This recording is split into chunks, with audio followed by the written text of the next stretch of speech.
Hello everyone. Today we will start our next topic brand and brand value. Previous class में हमने new chapter start किया था political and social life का advertisement. हम उसके आगे के टॉपिक सब पढ़ेंगे. So imagine going to a supermarket to purchase some important things, but all you see are shelves stocked up with similar looking things with no names and different packaging. सब imagine कीजिए कि आप लोग किसी supermarket में गए shopping करने और सारे शेल्फ में ऐसे प्रोडक्ट्स रखे हुए हैं जिनके ऊपर कुछ नाम ही नहीं लिखा हुआ है. तो क्या आप आइडेंटिफाई कर पाएंगे? लाइक दिस, एक शॉप ए है जहाँ पर सारे प्रोडक्ट्स रखे हुए हैं लेकिन किसी के ऊपर भी कोई कलर की पैकेजिंग नहीं है, नेम नहीं लिखा हुआ है. और शॉप बी में सारे प्रोडक्ट्स हैं, उनके नेम लिखे हुए हैं, किस टाइप का प्रोडक्ट है वो लिखा हुआ है. तो आप कौन से शॉप में से परचेस करेंगे? So would you be able to purchase things better like this, or would you better shop at a place where products can be distinguished easily? तो जिस शॉप में इजीली आप लोग डिस्टिंग्विश कर पा रहे हैं कि कौन सा प्रोडक्ट है, आप वहाँ से शॉपिंग करेंगे. यहाँ जहाँ से आपको समझ ही नहीं आ रहा है कि प्रोडक्ट्स क्या है, उनके ऊपर कोई नेम ही नहीं है, तो आप वहाँ से शॉपिंग करेंगे. So today one product is available in different varieties in market. एक ही प्रोडक्ट अलग अलग वेराइटीज़ में अलग अलग कंपनीज़ के होते हैं मार्केट के अंदर. जैसे कि हम एग्जांपल लेते हैं मोबाइल फ़ोन का. कितनी सारी कंपनीज आ गई हैं जो कि मोबाइल फ़ोन सेल करती है और सभी कंपनीज़ का अपना एक डिफरेंट यूनिक नेम होता है. ठीक है, जैसे कि मोबाइल फ़ोन की हो गई सैमसंग हो गया, नोकिया हो गया, एमआई हो गए. ठीक है, ऐसे डिफरेंट डिफरेंट नेम्स के मोबाइल फ़ोन्स आते हैं. No two companies will sell their product with same name.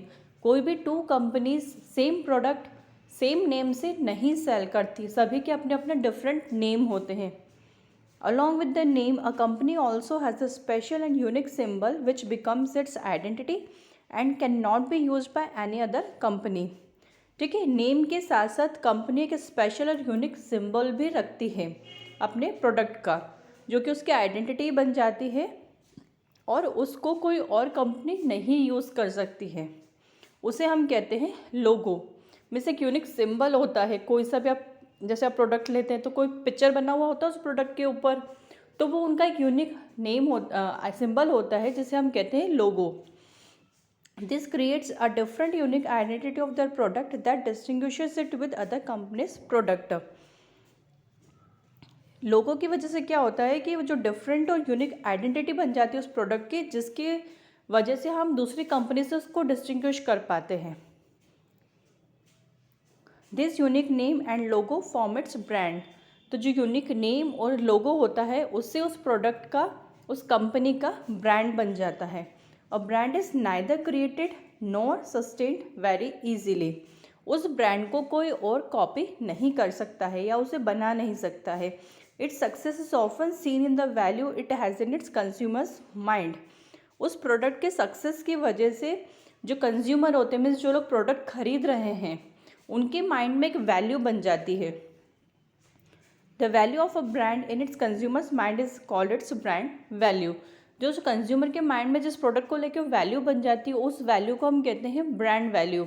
जैसे हम कोई भी चीज़ ऐसे तो नहीं खरीद लेते जिस कंपनी का बहुत ज़्यादा नाम हो जाता है, जिसकी बहुत ज़्यादा वैल्यू हो जाती है, हम लोग भी उसी प्रोडक्ट को खरीदने के लिए जाते हैं, तो वो हो गई उसकी brand value. Advertisements play a very important role in building brand value. So advertisement जो होता है उसका एक बहुत इंपॉर्टेंट रोल होता है किसी भी ब्रांड की वैल्यू को बढ़ाने में. They highlight and present best quality of product in a way that becomes very attractive for a consumer.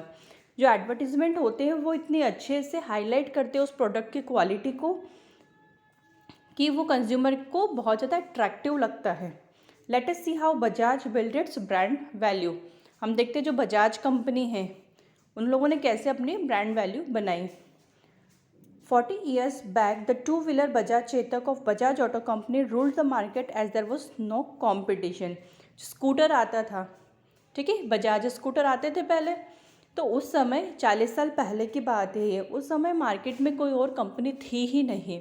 सो बजाज ने उस मार्केट में बहुत ज़्यादा रूल किया है. As time changed there were investment and entry of foreign companies in India. लेकिन जैसे जैसे टाइम निकला, टाइम चेंज हुआ, बहुत सारी फॉरेन कंपनीज़ ने भी इंडिया में इन्वेस्टमेंट किया. वो लोग और न्यू न्यू कंपनीज आ गई इंडिया में. At that time, Bajaj innovated its advertising that reminded people of our strong nation and how we are a part of it. उस समय बजाज ने बहुत ही इनोवेटिव एडवर्टाइजमेंट किया और पीपल को याद दिलाया कि मतलब हम लोग इस नेशन के हैं, इंडिया से, और हम लोग इसके पार्ट हैं. It presented Bajaj scooter as something that was an integral part of an Indian's life by showing the day-to-day activities of people like dropping his children to school on a scooter and changing time with sustained Indian values. उस समय जो उन्होंने advertisement बनाया था Bajaj scooter का, तो उन्होंने बताया था कि कैसे इंडियन लाइफ में डेली एक्टिविटीज़ होती है, जैसे कि बच्चों को स्कूल छोड़ना, तो स्कूटर पर बैठा के बच्चों को स्कूल छोड़ने जाते थे. They advertised scooter as people's own scooter, something that could be owned with pride.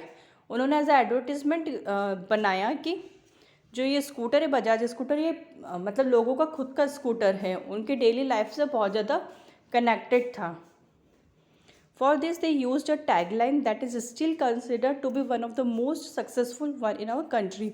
उसके लिए उन्होंने एक टैगलाइन बनाई जो कि बहुत ही ज़्यादा सक्सेसफुल थी उस समय कंट्री में, लोगों को अभी तक याद है. दैट इज़ बुलंद भारत, भारत की बुलंद तस्वीर हमारा बजाज.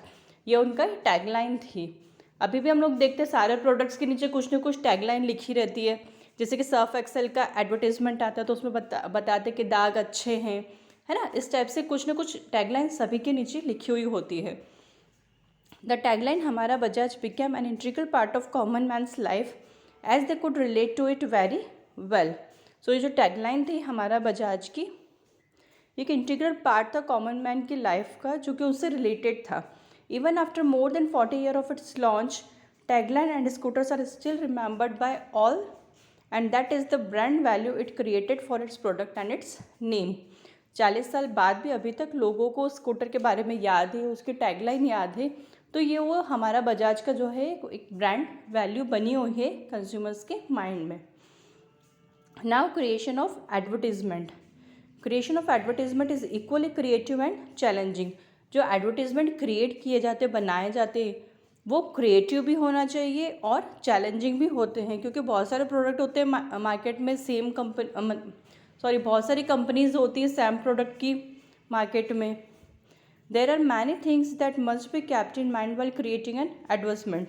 बहुत सारी चीज़ें ऐसी होती हैं जो कि माइंड में रखनी पड़ती है एडवर्टीजमेंट बनाने के समय पर. वेदर एन एग्जिस्टिंग प्रोडक्ट और a new product, a company must make sure that customers are aware of it. अगर कोई एग्जिस्टिंग प्रोडक्ट है या कोई न्यू प्रोडक्ट मार्केट में लॉन्च हुआ है, तो कंपनी को ये ध्यान रखना पड़ता है कि कस्टमर्स उससे अवेयर हो, कस्टमर्स को उस प्रोडक्ट के बारे में पता हो. That is why they approach advertising agencies that help them create a market on customers mind and build a brand name and it's value. इसलिए जो भी कंपनी अपना प्रोडक्ट लॉन्च करती है तो वो एडवर्टाइजिंग एजेंसीज के पास जाती है. वो लोग उनकी हेल्प करते हैं कि कस्टमर्स के माइंड में उस प्रोडक्ट को लेके वो क्रिएट करें कि कस्टमर्स उसके ऊपर ध्यान दें, प्रोडक्ट के ऊपर, और उनके ब्रांड की वैल्यू और नेम बने. The advertising done to purely promote a product in market is called commercial product. अगर कोई एडवर्टाइजमेंट सिर्फ प्रोडक्ट को लॉन्च करने के लिए बनाया जाता है मार्केट में, तो उसे कहा जाता है कमर्शियल एडवर्टीजमेंट. लेकिन figure 6 shows the process of making an advertisement. अभी फिगर 6 में बताया है कि कैसे एडवर्टीजमेंट की प्रोसेस होती है, एडवर्टाइजिंग बनाने के process. The company gives the detail about product and the target audience to the advertising agency. Company क्या करती है, प्रोडक्ट की डिटेल किसको देती है, एडवर्टाइजिंग एजेंसी को. टारगेट ऑडियंस मीन्स होता है consumers for whom the product is best suited. जो कंज्यूमर्स होते हैं मीन्स जैसे कि हम लोग अगर कोई प्रोडक्ट खरीदने जा रहे हैं तो हम लोग क्या हो गए, कंज्यूमर्स हो गए, क्योंकि हम उस प्रोडक्ट को कंज्यूम कर रहे हैं. तो कंपनी को सारी प्रोडक्ट की डिटेल और टारगेट ऑडियंस की डिटेल किसको देनी पड़ती है, एडवर्टाइजिंग एजेंसी को. Market surveys, discussions and researches are done to decide for whom this product to perfectly suited. That is called the target audience of the product. Market surveys करने पड़ते हैं, discussions करनी पड़ती है, रिसर्चेस करनी पड़ती है, उसके बाद डिसाइड किया जाता है कि प्रोडक्ट किसको परफेक्टली सूट होगा, उसे कहा जाता है target audience of the product. After target audience is decided a brand name is discussed. जब टारगेट ऑडियंस डिसाइड हो जाती है उसके बाद वो नेम सोचते हैं कि इस प्रोडक्ट को क्या नेम देना है, कौन सा नेम टारगेट ऑडियंस को ज़्यादा अट्रैक्ट करेगा जिससे कि उनकी आइडेंटिटी बन सके। Then based on the feature target audience and brand name advertisements are designed for different media using catchy slogans, taglines and jingles. जब ये सारे फीचर्स, इन सब के फीचर्स पर बेस्ड होकर जो टारगेट ऑडियंस है, ब्रांड नेम है, एडवर्टाइजमेंट डिज़ाइन किया जाता है जिसमें कि बहुत ही कैची स्लोगन्स लिखे जाते हैं जिससे कि कंज्यूमर्स जो हैं वो लोग अट्रैक्ट हों, टैगलाइंस दी जाती है, जिंगल्स दिए जाते हैं। Okay, so advertisements relate a lot to money as well. Advertisement जो होते हैं उसमें मनी भी बहुत ज़्यादा लगती है। Making and running advertisement on any media is a costly affair. किसी भी मीडिया के थ्रू आप लोग एडवर्टीज़मेंट करो तो बहुत ज़्यादा कॉस्टली होता है, मतलब बहुत पैसा लगता है। So to attract and engage customers and more importantly hold their attention in immense competition in market, many advertisers suggest involvement of celebrities. So customers को अट्रैक्ट करने के लिए और उन्हें उनका अटेंशन एंगेज करने के लिए ये बहुत ज़्यादा इम्पॉर्टेंट होता है। सो बहुत सारे एडवर्टाइजर्स जो होते हैं वो लोग सेलिब्रिटीज़ को इन्वॉल्व करते हैं। अभी हम लोग टीवी देखते हैं, कोई भी एडवर्टाइजमेंट आता है तो उसमें कोई ना कोई सेलिब्रिटी तो होता ही है ना। सो ये बहुत ज़्यादा कॉस्टली हो जाता है क्योंकि जो सेलिब्रिटीज़ होते हैं वो लोग बहुत ज़्यादा पैसा लेता है एडवर्टीजमेंट करने के लिए। Celebrities can act like a great attention puller for an advertisement but are equally expensive for a company. Charges of running advertisements on different media such as television और newspaper are quite high. So किसी भी advertisement को run करने के लिए media पर, जैसे कि टेलीविजन हो गए, न्यूज़पेपर हो गए, जिसमें भी एडवर्टीजमेंट आते हैं तो ये बहुत ज़्यादा एक्सपेंसिव होते हैं। Thus, a lot of different kind of advertisements can be observed around us. Now, our next topic is impact of advertisement. Advertisement का क्या impact होता है? Advertisements have a very strong hold on audience.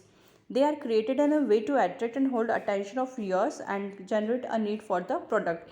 जो advertisements होते हैं वो audience को hold करके रखते हैं।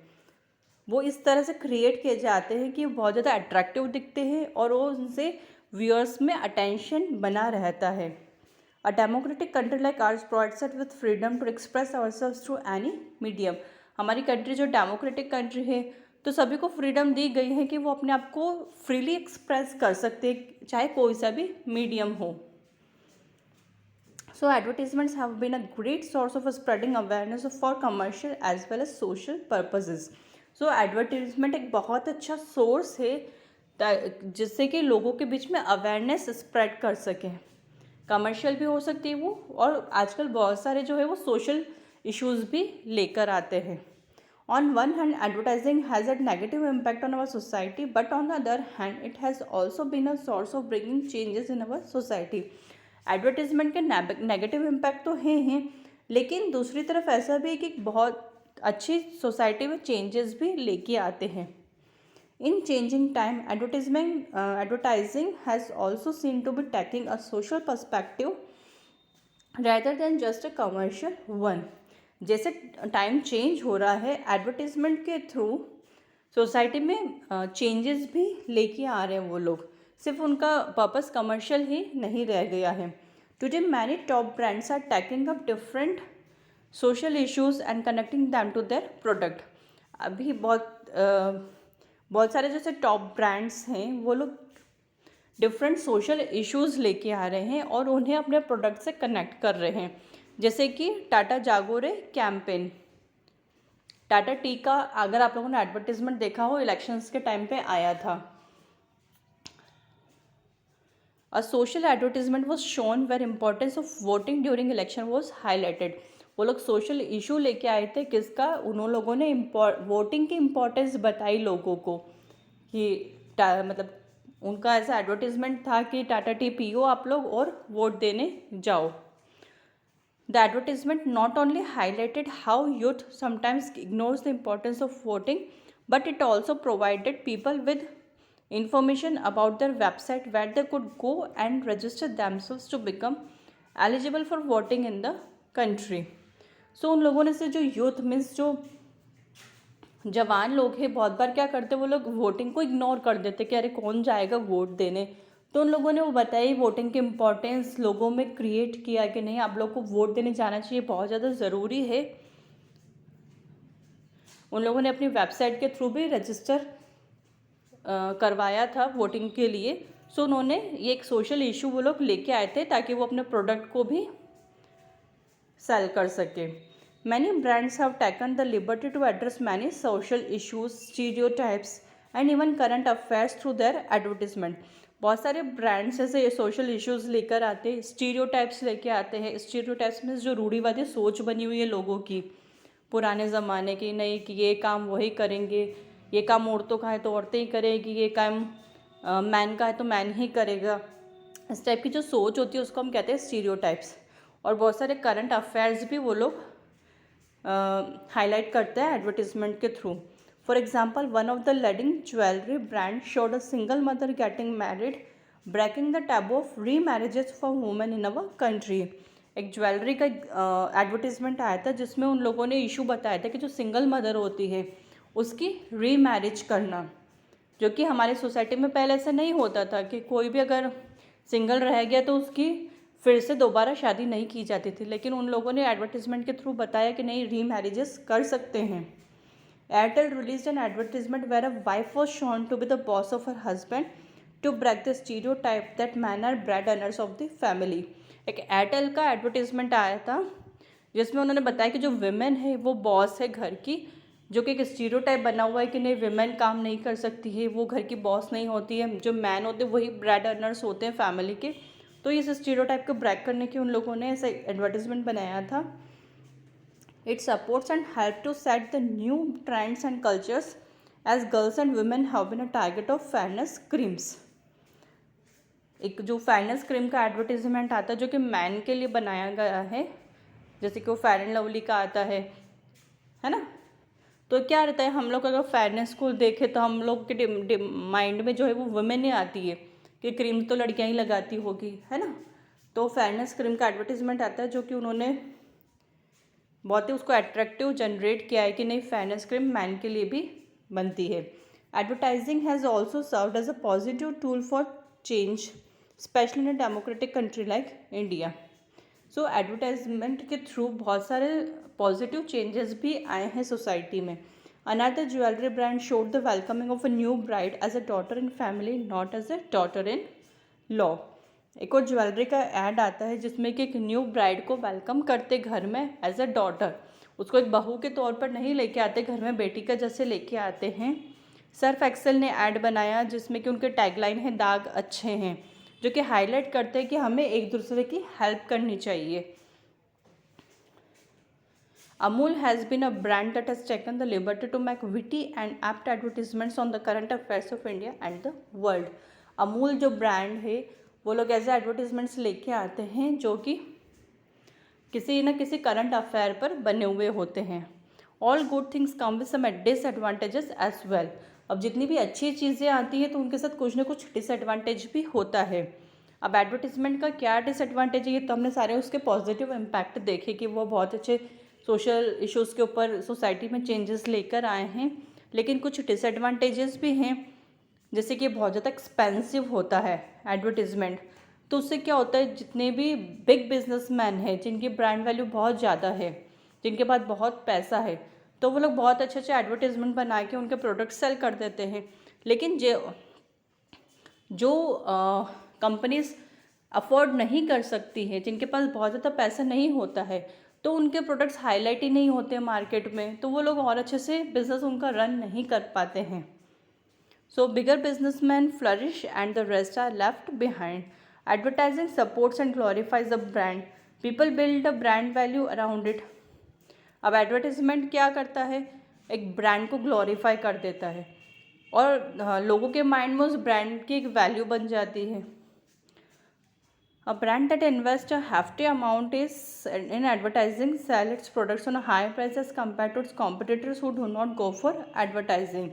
Thus, as an effect of advertising, a mindset is developed that branded things are better than ones available in the market store. So, जो छोटे बिजनेसमैन हैं, जो लोग ज़्यादा इन्वेस्ट नहीं कर सकते, उतना पैसा अफोर्ड नहीं कर सकते, तो उनके प्रोडक्ट की वैल्यू नहीं बन पाती है। क्यों? क्योंकि वो लोग इतना हाई एडवर्टाइजमेंट के लिए इतना पैसा नहीं लगा सकते हैं। तो हम लोग के माइंड में एक ऐसा बन जाता है कि नहीं, इसकी तो ब्रांड की कोई वैल्यू ही नहीं है, इनकी क्वालिटी अच्छी नहीं होगी, तो हम लोग भी ब्रांडेड चीज़ों के पीछे जाते हैं।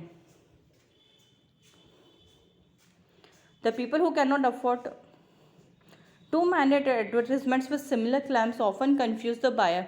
तो एक डिसएडवांटेज तो हमने ये देख लिया कि जो बिग बिजनेसमैन है, जो कि बहुत ज़्यादा पैसा है उनके पास, तो वो लोग अच्छे एडवर्टीजमेंट बना के लोगों को अट्रैक्ट करके रखते हैं। और जो स्मॉल बिजनेसमैन है, जो ज़्यादा इन्वेस्ट नहीं कर सकते, ज़्यादा अफोर्ड नहीं कर सकते, उनके प्रोडक्ट्स की वैल्यू नहीं बन पाती है। एक तो हमने ये डिसएडवांटेज देख लिया।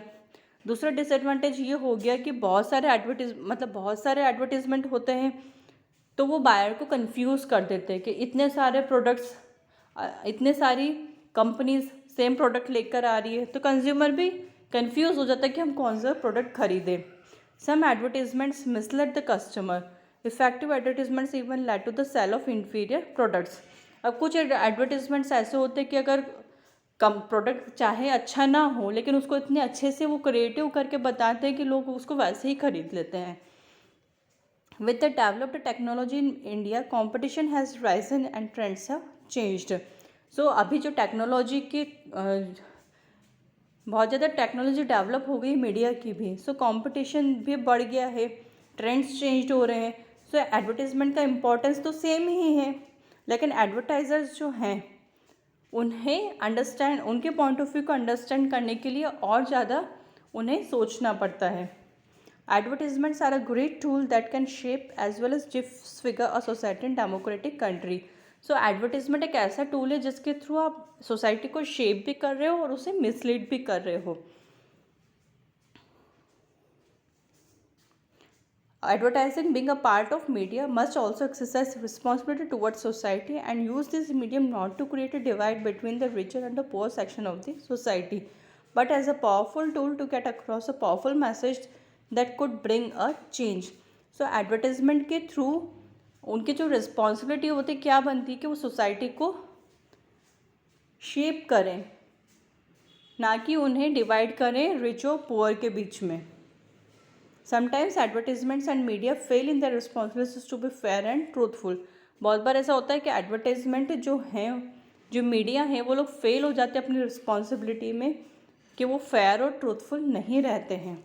It is very important for us as consumers to understand the positive and negative effects of the advertisement. So ये important है कि हम लोग जो हैं, जो कंज्यूमर्स है, जो प्रोडक्ट को कंज्यूम कर रहे, खरीद रहे हैं, उन्हें समझना चाहिए कि एडवर्टीजमेंट के पॉजिटिव और नेगेटिव इफ़ेक्ट्स क्या हैं। ओके, सो लेट्स रिमेंबर हमने इस चैप्टर में क्या क्या पढ़ा। एडवर्टीजमेंट के बारे में हमने पढ़ा कि एक इन्फॉर्मेशन को स्प्रेड करने का, एक कम्युनिकेशन का एक तरीका है जिससे कि कोई भी कंपनी अपने प्रोडक्ट को मार्केट में सेल करने के लिए लेकर आती है। मार्केटिंग के अलावा एडवर्टीजमेंट के कुछ सोशल और पॉलिटिकल एजेंडाज भी होते हैं। Then advertisements and brand value. Advertisements brand value को बनाने में एक बहुत इंपॉर्टेंट रोल प्ले करते हैं। एडवर्टाइजिंग एजेंसीज जो होती हैं वो लोगों की हेल्प करती हैं कि वो कस्टमर्स के माइंड में उनके ब्रांड को लेकर और उनकी वैल्यू को डेवलप करें। देन इम्पैक्ट क्या होता है एडवर्टीजमेंट का? Advertisement supports and helps to set the new trends. Advertisement नई चीज़ें बनाने में सपोर्ट करते हैं। एडवर्टीजमेंट स्टीरियोटाइप्स को ब्रेक करते हैं। एडवर्टाइजमेंट्स जो होते हैं चीज़ों को कॉस्टली बना देते हैं और समटाइम एडवर्टीजमेंट कस्टमर्स को कंफ्यूज भी कर देते हैं। Okay, understand?